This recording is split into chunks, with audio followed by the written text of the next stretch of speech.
こんにちは、音沢です。今回はリズムを作るためのテクニックについて話します。特にメロディーの作曲を想定しています。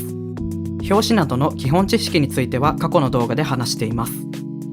注目する点、一つ目は音の長さです。同じ長さの音を繰り返す場合、統一感のある印象になります。また、変化が少ないので目立たせたくない場合に使えます。一方で、長い音と短い音を組み合わせて使うことでメリハリが出ます。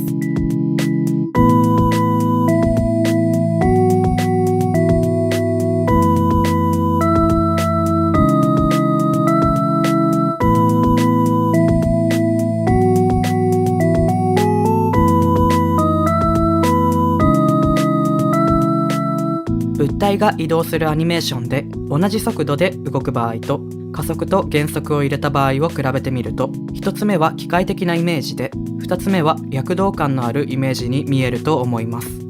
音楽でも似たようなことが言えます。変化の量が小さい部分で聞き手をじらすことでためのような状態を作ってから、変化の量を大きくしてための状態から脱することで開放感を得ることができます。次は休符に注目します。鳴らさない部分を作ってための状態を作ることによって、その後のリズムをより感じることができます。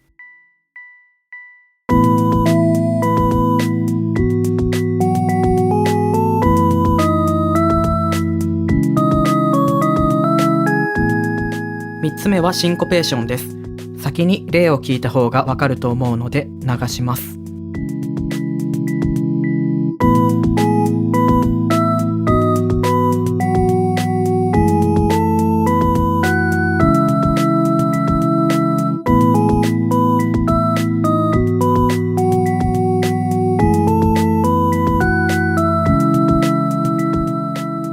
このような例がシンコペーションです。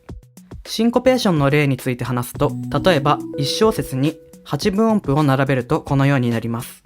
これを基準にした時に表拍に音が置かれず、裏拍が強調される場合、シンコペーションになります。これ以外にもシンコペーションになる例はありますが、割愛します。シンコペーションの使いどころを調整することでノリをコントロールすることができます。例えばこのように小節の終わりの部分でシンコペーションにしないことによって不安定な状態を解消することができます。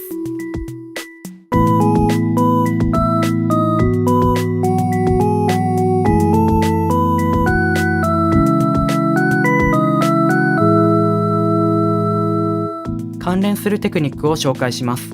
このように2拍目と4拍目を鳴らさないようにすると、スネアが強調されグルーヴ感が出ます。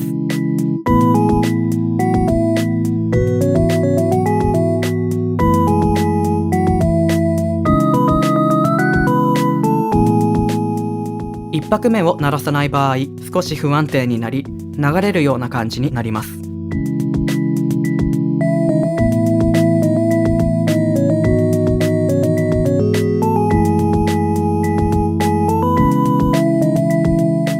本題に戻ります。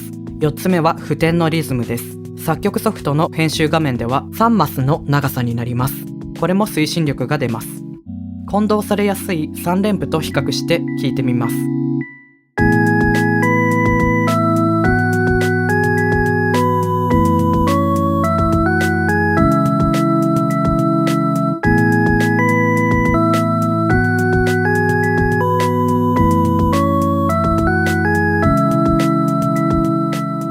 関連する技法として元の拍子に別の拍子を重ねたような状態にする技法があります。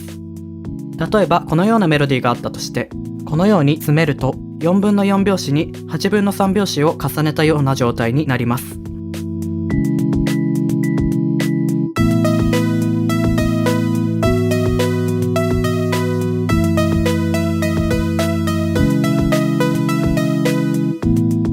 最後にフレーズの始まり方について話します。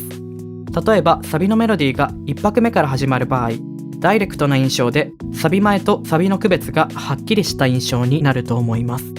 一方で手前から始まる場合、微妙な違いですが助走がある分スムーズにサビに突入することができます。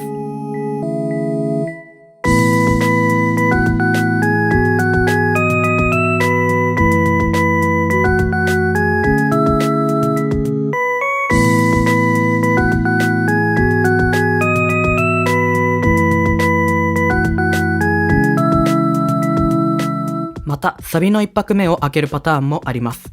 R&B やソウル系の曲で多いと思います。